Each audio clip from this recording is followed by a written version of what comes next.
Baru saja tanggal 4 Oktober yang lalu, Paus Fransiskus mengeluarkan ensiklik terbarunya yang berjudul Laudate Deum atau Puji Tuhan. Dokumen ini adalah tindak lanjut dari ensiklik sebelumnya tahun 2015 yang berjudul Laudato Si. Isi ensiklik Laudate Deum ini masih bertema ekologi yang mau mengajak kita untuk merenungkan kembali apa yang harus dilakukan untuk menyelamatkan bumi sebagai rumah kita bersama. Dan di tingkat lokal sekitar bulan September bulan lalu, di situs resmi Pemprov Jabar disebutkan Kota Bandung sedang ada dalam masa darurat sampah karena ada masalah dengan tempat pembuangan akhir sampah yang membuat Pemda mengeluarkan aturan untuk pengelolaan sampah. Pengolahan sampah yang salah tidak hanya berakibat pada kerusakan alam, tapi juga ancamannya terhadap kesehatan tubuh dan jiwa kita.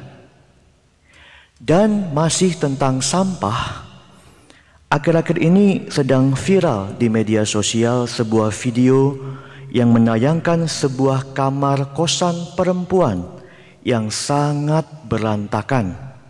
Karena di dalamnya ada banyak sampah berserakan, tumpukan kerdus dan pakaian di mana-mana, bahkan ditemukan genangan air di mana-mana di dalam kamarnya.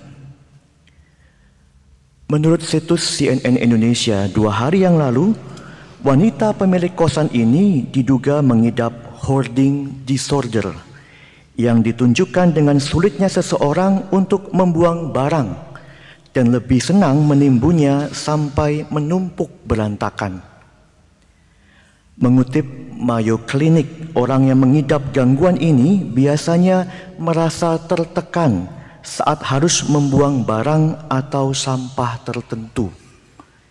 Meski ruangannya sangat berantakan akibat tumpukan sampah, orang dengan kondisi ini tidak merasa terganggu sedikit pun. Mereka menganggap hal ini wajar, biasa saja, sehingga sulit mengajak mereka untuk melakukan perubahan. Meskipun demikian, pengobatan intensif terhadapnya tetap diperlukan agar mereka bisa menjalani hidup dengan normal, tanpa tumpukan sampah, sehat dan lebih menyenangkan. Dan dari artikel ini juga disebutkan beberapa penyebab dari hoarding disorder, yang antara lain kepribadiannya yang susah menentukan sikap karena sejarah masa lalunya dalam keluarga yang penuh tekanan, juga pengalaman yang buruk dan pahit di masa lalu. Mungkin juga saat ini kita pun masih menyimpan banyak sampah dalam wujudnya yang tidak kelihatan, seperti dosa atau pengalaman pahit di masa lalu yang membuat kita jauh dari damai sejahtera. Segala rahmat dan berkat Tuhan yang sudah kita terima tidak membuat kita beranjak dari pengalaman negatif ini, sehingga kita memilih untuk terus ada dalam tumpukan sampah ini dan membuat kita sulit untuk berbuah. Situasi yang sama juga ditunjukkan dalam bacaan pertama dari kitab Yesaya tadi, yang menggambarkan bangsa Israel saat itu yang mengecewakan Tuhan karena tidak menghasilkan buah yang baik, meski Allah sudah melakukan segalanya untuk membuat mereka tumbuh dengan baik. Allah sudah membebaskan mereka dari pengalaman pahit perbudakan Mesir dan memelihara mereka dengan karya-karyanya yang ajaib. Tapi semua kebaikan Allah ini tidak membuat mereka berubah dan berbuah. Sehingga Yesaya tadi menulis, "Aku menanti supaya ia menghasilkan buah anggur yang baik. Mengapa yang dihasilkannya hanya buah anggur yang asam?" Saat ini Tuhan ingin kita membenahi hidup kita yang berantakan karena sampah-sampah masa lalu dan menyadari kebaikan Allah yang sudah kita terima selama ini, agar kita dapat menghasilkan buah yang baik dan tidak menghasilkan buah anggur yang asam. Dalam Injil Matius hari ini, Yesus juga mengingatkan kita agar jangan bertindak seperti penggarap kebun anggur yang jahat, yang tidak menyerahkan hasil kebun anggur pada waktunya. Seperti penggarap tadi, kadang kita pun tidak bersyukur sudah memperoleh berbagai karunia dan kebaikan yang Tuhan berikan, tapi kita memilih untuk tidak setia kepada Tuhan dan dengan sadar melakukan apa yang jahat dan keji di hadapannya.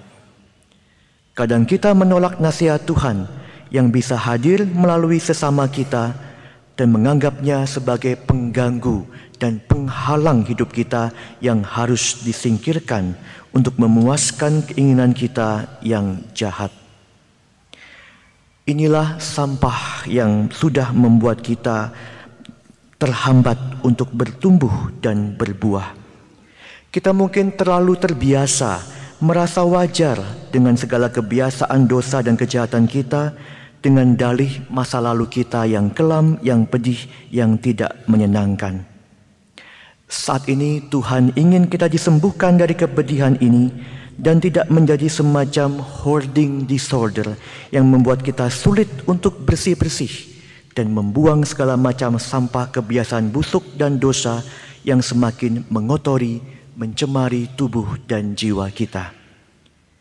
Jika ini semua sudah menghambat kita, membuat kita sakit dan tidak berbuah, Santo Paulus dalam bacaan kedua tadi berkata, semua yang benar, semua yang mulia, semua yang adil, semua yang suci, semua yang manis, semua yang sedap didengar, semua yang disebut kebajikan dan patut dipuji, itulah yang harus kamu lakukan.